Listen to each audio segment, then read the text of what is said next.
All right, I think we are live. Can everybody hear me okay on the chat?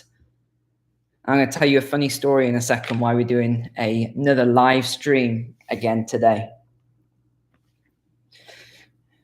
Okay, so before we get into the live stream and talk about everything today, we're going to be talking about this worker shortage, which of course is in all the media at the moment. Everyone's talking about this worker shortage. I'm going to give you a different viewpoint on this from what you're seeing all over the media. It's actually a lot more complex than what we're actually seeing here. So I wanted to ask if any of you online are experts in the virtual reality space. You know, maybe you own a company like that, or you're an engineer, you're a senior engineer. I would love to speak with you about a few things, top secret things. Please let me know, drop me a comment, or you can email my office. I'd love to speak with you. So let me tell you a funny story then, why we're doing a live stream today. Just take a couple minutes. So I was preparing yesterday to record my weekly video, as I always do. And I found out why parents say you should always keep the pool, door closed. You should never leave the door open for the swimming pool. So there I'd left it open a tiny little bit, and we've got family staying with us. My 3-year-old niece tears through. So I'm dressed and everything, obviously fully dressed, tears through and cannonballs into the deep end of the swimming pool. So as you can probably imagine, I then went in after her. So hence why all of my plans yesterday, I had to dry off all my clothes and stuff, are scuppered. So we're doing a live stream again, but I just thought I'd share that funny story with you. Okay, so here it is then. Today's video, we're going to look at the worker shortage sweeping across not just the USA, but across most of the Western world at the moment. And it's predominantly focused in certain sectors. If you think about the sectors that were decimated the most during this crisis over the last year, what was it? It was travel, it was tourism, it was restaurants, and you would say fast food. I wouldn't. This is what the media is talking about. They're saying fast food was decimated and they had to fire all their employees. I'm not really sure where that's coming from because, again, I just apply logic and common sense. So if I think about all the fast food restaurants, I don't know any that closed down. I didn't see any, Taco Bell, McDonald's, and all these things closing down. Maybe they did for a week or two, but the majority of them were open. So I don't know where all this talk's coming from. I think there's a lot more to it than that. But you'll probably notice if you've been to your local coffee shop or something or drive-through lately, you'll either see some of these signs are quite funny, aren't they? I've seen some very amusing signs. I wanted to read one out to you that I saw just last week. It said, "Closed early because the younger generation don't want to work!" Exclamation mark. And I thought, oh, that's a little harsh. But is there any truth to it?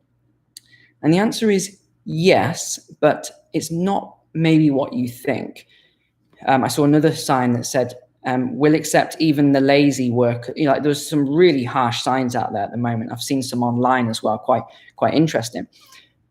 But the other thing I would say is that it's not just affecting the younger people. It's in fast food and hospitality. It's also affecting them in all sorts of other industries. I was talking to a plumbing company, an electrical company, engineering companies. Everyone's in the same boat at the moment. And I think it's really I was trying to think through this. What could be causing younger people not to want to take apprentices in these fields?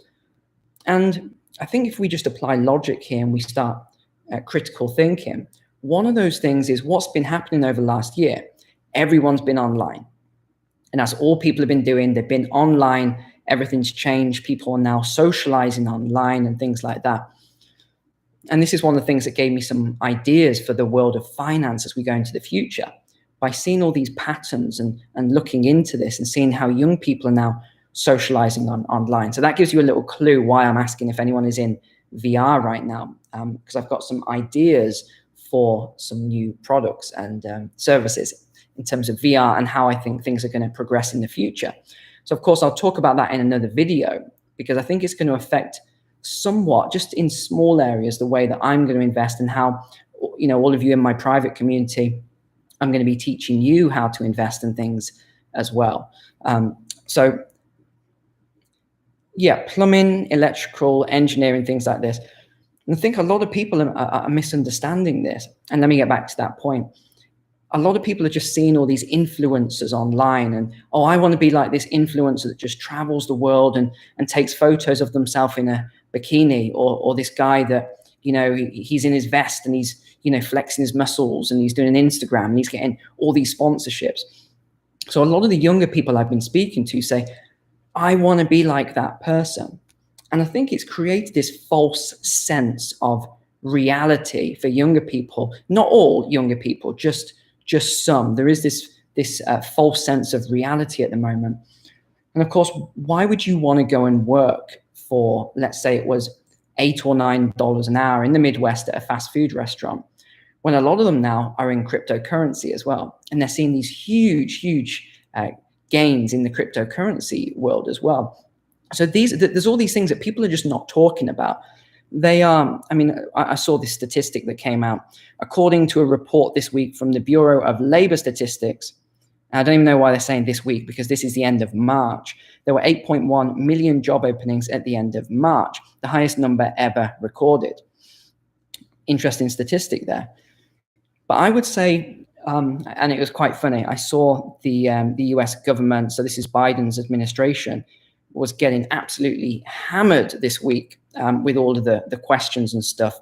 And this was one of the responses. We do not see any connection between the stimulus payments and increased COVID unemployment checks with workers not wanting to return to the workplace. We believe the issue to be due to health concerns. This is one of the things I don't like about politics and politicians. If they said, yes, there's something, there's some correlation there. I don't think it's 100%. That's not the full reason. But there is some truth to that. Maybe there's 30, 40, 60% truth. I would listen to that and say, okay, fair enough. They're saying there is some truth to it. But when they say there is no, as in 0% correlation, this is why I lose faith in politicians when they talk like this and they say there's absolutely no correlation, it's nothing to do with that, it's all due to health concerns. Well, even if that's true, who is the one that's caused all these health concerns? Who is it that scared the young people into not going into the workplace? It's the government and the media. They're the one who's created this huge amount of fear in the first place. And the media are the worst for it.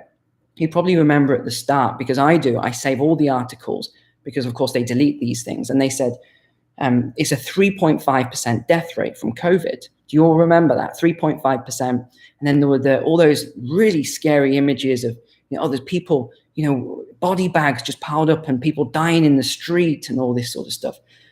And that just wasn't true. It wasn't truthful. It wasn't 3.5%. And now, of course, we know the true death rates and things like that.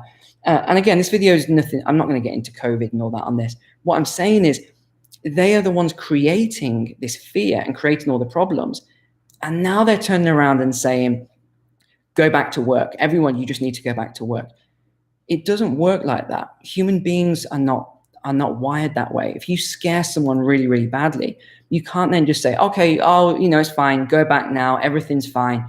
It doesn't work like that. So there's three things that I've made a note of that I believe is going on. Number one is being paid for not working. And I'll talk about the numbers on that.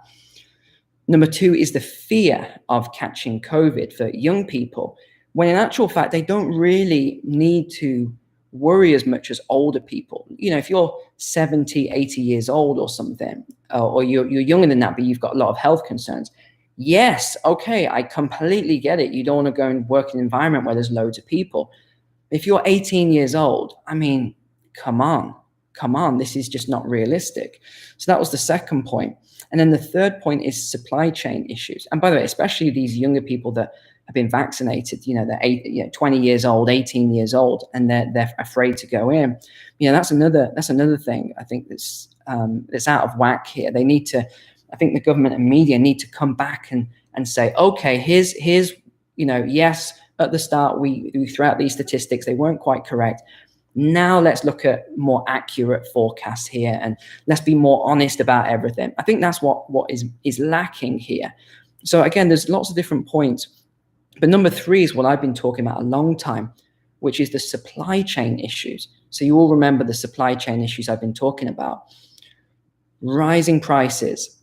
We're having all these bottlenecks in supplies. This pushes up prices.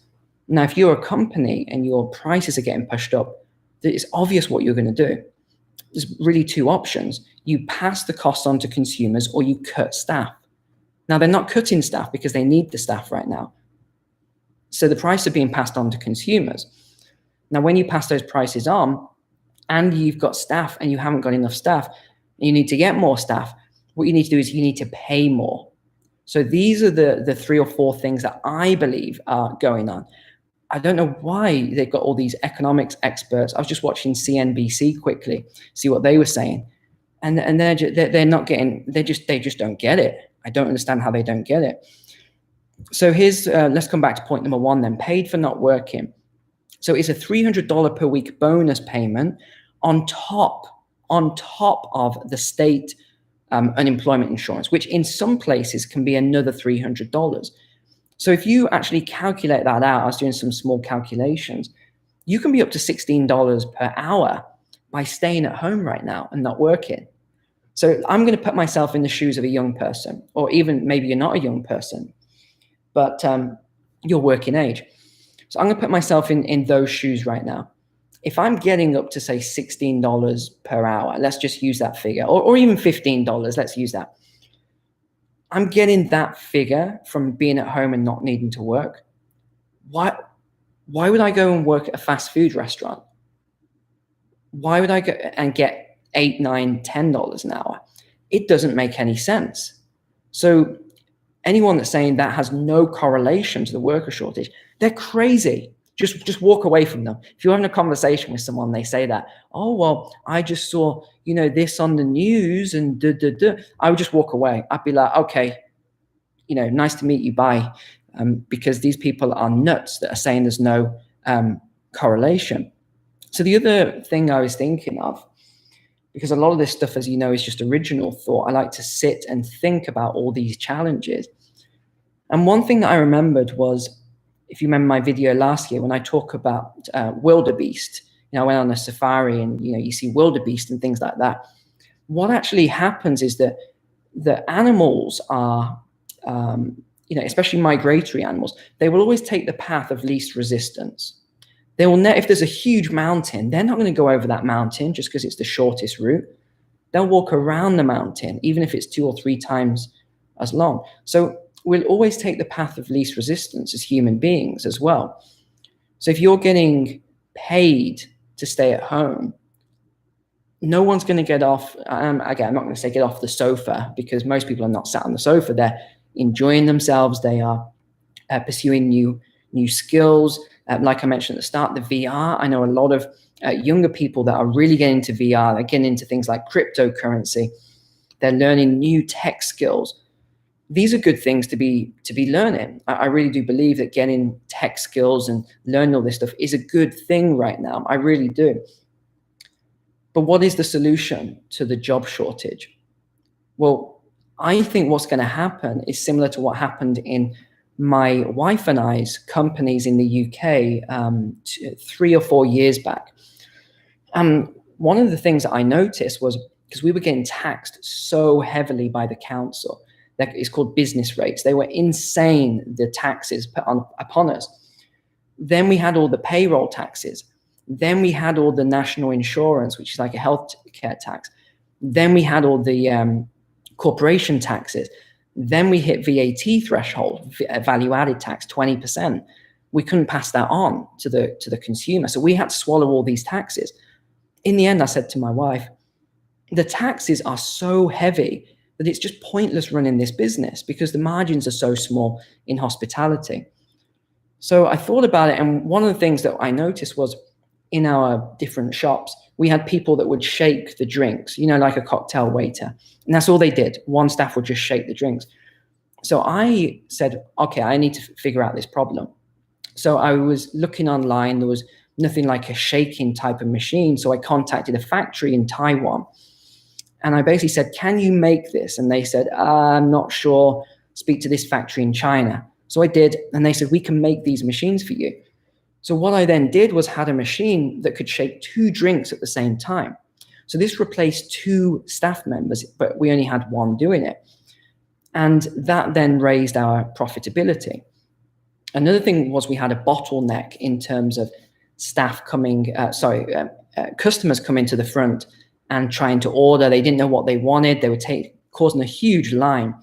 So rather than having 2 registers, I was one of the first people to actually develop the self-service kiosks. So if you remember self-service, only McDonald's were the other ones that had it. There wasn't any self-service.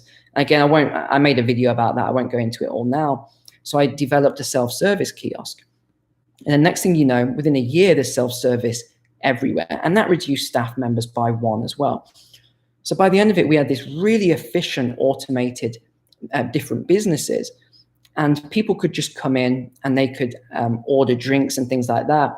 Digitally, they could go off to the side, they could play games and things like that. And then they would order.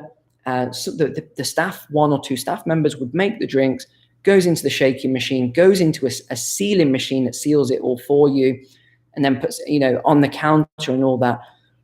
So this is what I think is going to happen. I think a lot of these jobs are going to be automated away.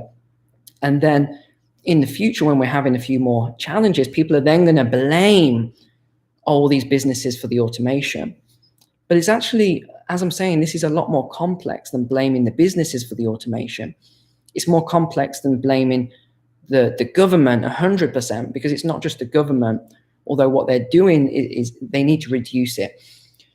And they're doing it because they want velocity of money. They want the money to keep changing hands. They want to show this fake recovery, which is going to, I believe, come down later on, or at least plateau. I don't think it's going to just keep booming and booming like they think for the next 2 or 3 years. So those were the main points there. And also, when you sat at home a lot, a lot of people ask me how I come up with a lot of my ideas. It's because if you don't have to work a 9-to-5 job every day, you have a lot more time for thinking, and you sitting down, relaxing in your garden or whatever you want to do. You have a lot more time to think about complex things in life. And I think a lot of the young people right now, over the last year, have been sat around, and not just young people, but all ages. And this is why you're seeing such huge changes in society, because people are saying, okay, these are all the things that I used to do. I didn't enjoy driving an hour to work each day, sitting in traffic, spending all this money on fuel, driving back, going to sleep, doing it all over the next day. So I think another trend we're going to see is more remote working. I really do believe we're going to see more remote working. And either way, human beings are very entrepreneurial in terms of business owners. So they will solve all of these problems either way. But I am concerned, my main concern is job numbers in the future. When we need more people working, need more jobs, I don't think that they're all going to be there. I think we're going to lose a percentage of these lower income jobs through automation and other things. And again, I'm guilty of it. I automated some jobs out. But do I feel guilty and bad about it? No, because I was forced into that position by the government. It wasn't my choice. If I didn't do it, I would have just closed the businesses because there was no profit margin left. By the time they're taking all of their percentages, 20% for VAT, sales tax, 20% for corporation tax, probably another 5 to 10% for their council tax business rates, then all the payroll taxes on top, national insurance, there's just nothing left in terms of profitability. So the challenges are the government's getting too big and taking too much in terms of taxes, combined with all these other issues. So do I feel that the younger generation are just lazy? No, I actually don't. I think it's what I just mentioned. And I remember when I was flying from Kentucky to Florida, and everyone on the plane, when you get up and you're trying to get off and someone at the front is delaying everything, you all just stood around. Everyone was talking about how all these young people are just lazy, can't get anyone to work. One lady had a restaurant. She said, oh, they're all just lazy. They're good for nothings. None of them will work. I've been advertising for weeks and I can't get any staff in. And I didn't really want to get involved in it. I was just listening, but they were all in agreement, 10 people all in agreement that young people are lazy. But it's just that they don't understand what I've just explained to you, that people will take the path of least resistance. So what is the solution then? What is one of the things that I thought of in terms of a solution? Well, quite simply this, and it's a very harsh solution, but if things are that bad that, people just can't get workers and there's no workers, and I don't think we're at that point yet, to be honest.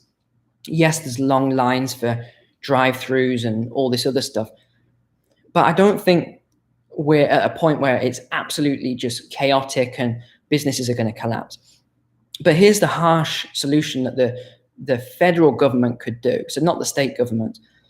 The federal government just stop the payroll, unemployment benefits. It's extra $300. They just stop it and that's it, end of it. And then it's up to the states then to actually take care of it, making sure everyone's still got their, unemployment and everything like that. And then what this does, it tips the balance. So you remember I always talk about the pleasure to pain ratio. It'll actually tip the balance.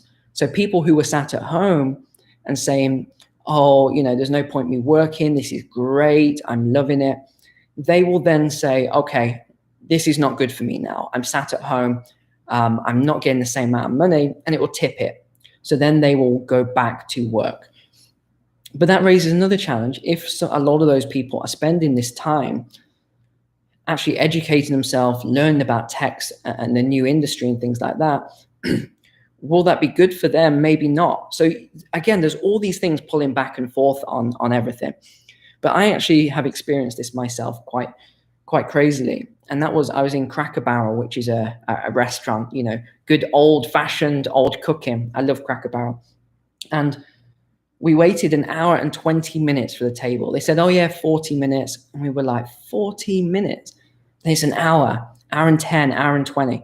By the time we sat down, we were just fed up. We were starving. And we had this server. And, nice young lad who's probably 18, 19, but just did not have a clue. Did not understand how to even serve properly, got all the order wrong. It took an hour for the food to come out. It was just not a good experience. And we went to different restaurants and we're having the same experience in all these other restaurants. It's all young people coming out and serving us. And it's not their fault. Everyone in my party was getting a bit upset, saying, oh, these people are useless and all that. But actually, it's not their fault, these young people. I was quite grateful that these people had come in to take these jobs, I was very grateful, because otherwise who would have been serving us? Probably no one. So it's like a lot of things right now. Yes, there's a lot of negative things going on, a lot of bad things, but we always have a choice. If we don't want to go into, a restaurant because the service is going to be bad, we have that choice not to. So it is frustrating. I know I've had really bad service lately. I was in a drive-through line for 45 minutes. I got stuck. I couldn't even get out. I only wanted a drink. It's crazy. Got stuck in this drive-through line for 45 minutes. And these are the things that are going on right now. The other thing I'm seeing, which I've never seen before, speaking to a lot of recruiters, a lot of recruitment companies, is all these advertisements, these commercials now. One I've seen, Spectrum. I've never seen Spectrum advertised so heavily before. But we're seeing all these big companies doing commercials on TV. They are spending a fortune on all of these commercials. It just goes to show where we're going towards. But yeah, the recruiters are telling me how hard it is. But you've got to remember another thing. This, for the fast food industry, isn't a new phenomenon. This has been going on for several years in the Midwest. I've known about this through clients for about 3 years now. So again, the media's blowing a lot of this up. It's not exactly how you might think it is. But also remember, how would these young people get to the workplace? Are they going to get on public transport? No. I don't take public transport anyway, to be honest. I don't, even before this whole crisis, I would never really, unless absolutely necessary. Because I was, true story, I was in San Francisco with my wife, this woman on the BART or whatever it's called, coughing all over the place. And I thought, what is this lady doing? She's coughing, sneezing, obviously sick. This was probably 3 years back. Moved away from her. Our entire trip for 2 weeks, we were in bed with, I guess, the flu or something. So I never take public transport anyway.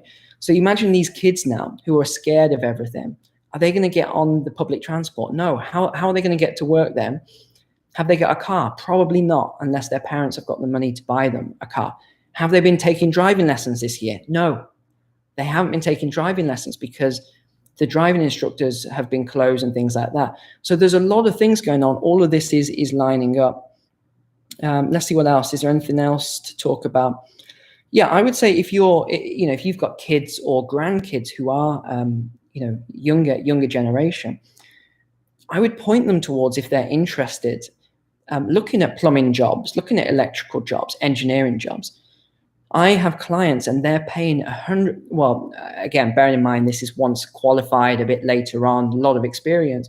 Some of them are earning, 100,000, or I know one plumber who's earning around $200,000 a year, right? This is huge numbers. Engineers, I know engineers that I mentor earning over 120, some of them $150,000 a year. So you've just got to get them into these right fields. As long as they don't mind getting their hands dirty, and working outdoors and all that sort of manual work, they can earn a lot of money. And these sort of jobs aren't really talked about. It's all about tech jobs. But I would say it's like anything, supply and demand. Everyone's jumping into tech right now, which is good because we need the tech jobs. But they're overlooking some of the more manual jobs.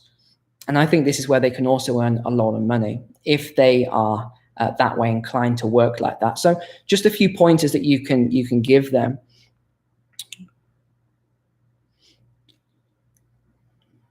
I think I've covered most things I wanted to talk about. Let's see if there's anything else. Oh yeah, one more thing. So remember I was talking about the minimum wage and how I think that it will be pushed through over the next 3 years or whatever, because they keep pushing for it all the time, the minimum wage to go to $15 per hour.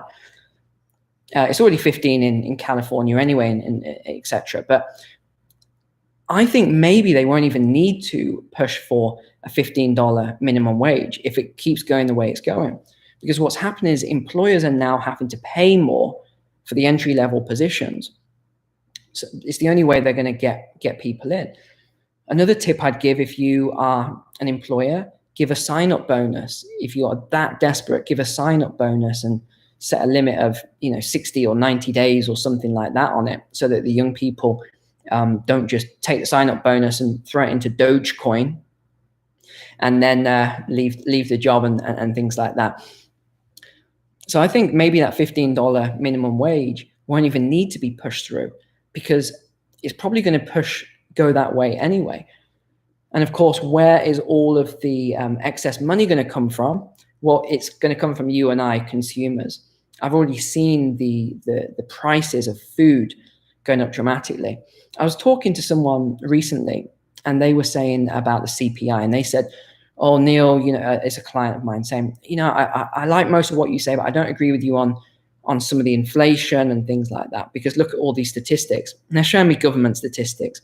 And I say, you realize they are stripping out food from these statistics. They are stripping out energy.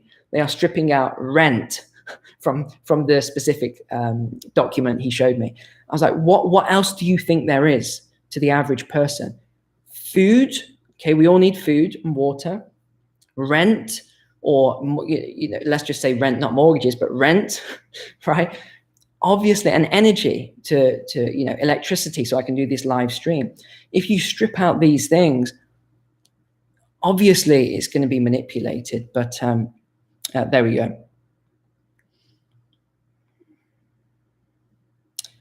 Okay, I've talked about everything I think I wanted to talk about. A lot of people were commenting this week, asking me about after last week's video on Saturday, where I said about the cracks starting to emerge.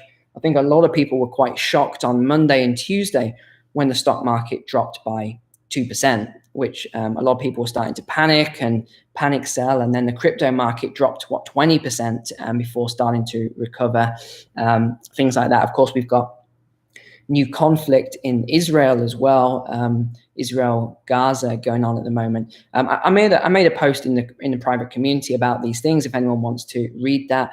One of the other things I'm going to be looking at very soon, as I mentioned, is more tech of the future. I think what I've realized over the last few days, just from seeing everything going on, is that I've been looking at a lot of this in the wrong way. And it's not just me. I think 99% of finance YouTubers or economists are looking at the future of money in the wrong way. What do I mean by that? I think everyone's looking 1, 2, maybe 3 years in the future right now. But what I came to the realization of, we need to just leapfrog all of this. Stop looking a couple of years in the future. We need to just go way into the future, 10 years, and look at it from 10 years. And that's what I've been doing this week.